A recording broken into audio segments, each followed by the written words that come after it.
Hi, I have a message today called It Lights Up for All. Okay, so it starts with there is something you can leave behind without cleaning up. And so there's this idea that we have to be in charge of things, we have to take care of things, we have to fix our own mistakes, we have to, make sure we're not imposing upon anybody, we have to make sure that we clean up after ourselves, right? But in this case, in the case of our being, we allow the cleanup. We don't do the fixing. We allow the fixing to be done. We've heard this a lot of times before, but this is the time to hear it again. We don't do the fixing. We don't do the changing.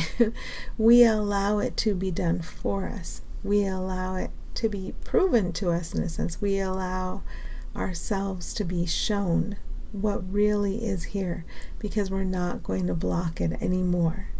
So we've been blocking, but now we're allowing. We're going to allow ourselves to see. We're going to allow ourselves to see evidence, not because somebody owes us something, but because we've been fighting it off, and we finally stopped fighting it off. That's why. So this is kind of a summary of like where we are now and what's headed our way. Remember that a bridge is built for you and you are on that bridge right now. So if you think of kind of like one foot in the old world and one foot almost in the new world on the bridge, you're in, I guess your foot isn't even in the old world. You're in this, and when I say you, I mean me, because this message is for me. You're in a transition spot on this bridge. So just taking that in, and the bridge is built for you. Everything supports you. Everything you need to go from what seems to be here to what seems to be there it's underneath you. It's holding you up.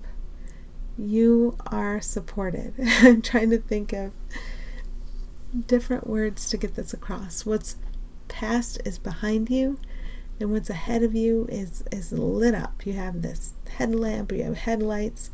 What's ahead of you is lit up. Your path is clear, and the lights are shining in front of you. And it's almost like I'm shown somebody who would stay still even when told this, or would, stick one toe out in front of them but not really lean into a step. It seems like there's a lot of hesitance to go forward because we're not sure we trust this. It seems like we've tried to go forward so many times before and it didn't work out. But this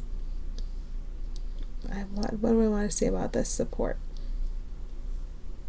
This support is allowed, and by us. This is the support we've been fighting off. And we're finally learning how to allow it. I say these things not knowing what I'm talking about, but when I listen later, it will make sense to me. That's how I experience it usually. So we didn't trust this support before, we wouldn't allow it, but now we're extending a toe forward. It's like we haven't put weight on that foot yet, but we're going to, and we're going to find out it's real. Okay, think of burdens being lifted up off of you, perceptual burdens upon which you have insisted. So every limitation we've experienced, we've insisted upon. If you've ever read the short story Harrison Bergeron by Kurt Vonnegut, this character gets what they call handicaps, and he's just weighed down in all sorts of ways, chained up and limited, physically in so many ways. But now I can see all these, whatever we perceive to be our things that would have limited us and held us back, they were always self-imposed. They may have looked like they were imposed from the outside, but we always insisted upon it. When I was growing up, my parents used to read us a poem about, I think it was Custer the Dragon, and all he wanted was a nice safe cage. That's That is it. So nothing's ever been done to us. We have insisted on limitation.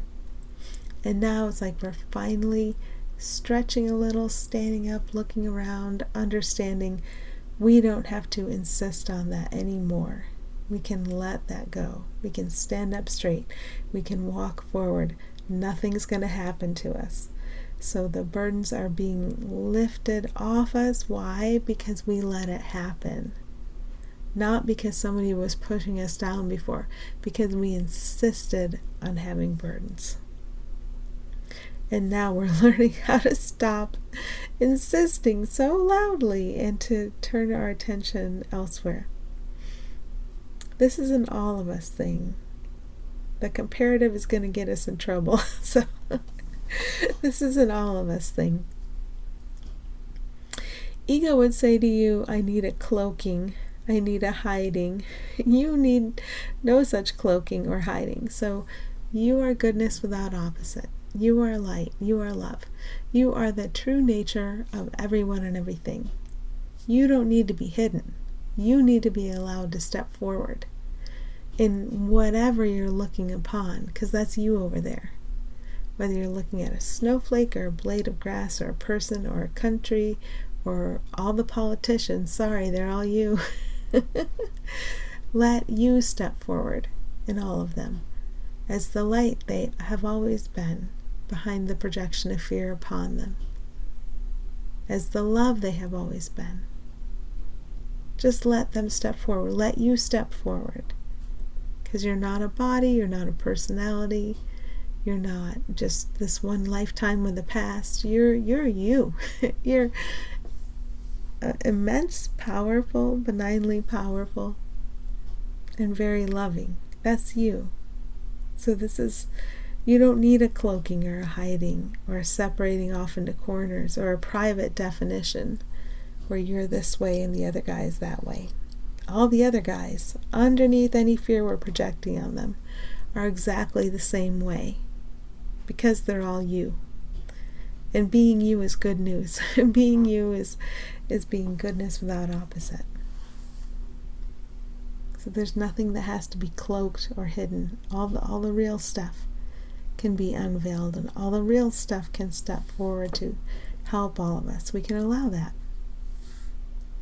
You have a forever connection with everyone and everything as you focus on that connection or that no distance. It lights up for all. So that's you as you are. You have a connection of no distance with everyone and everything, even the things that look bad. Whatever, anything.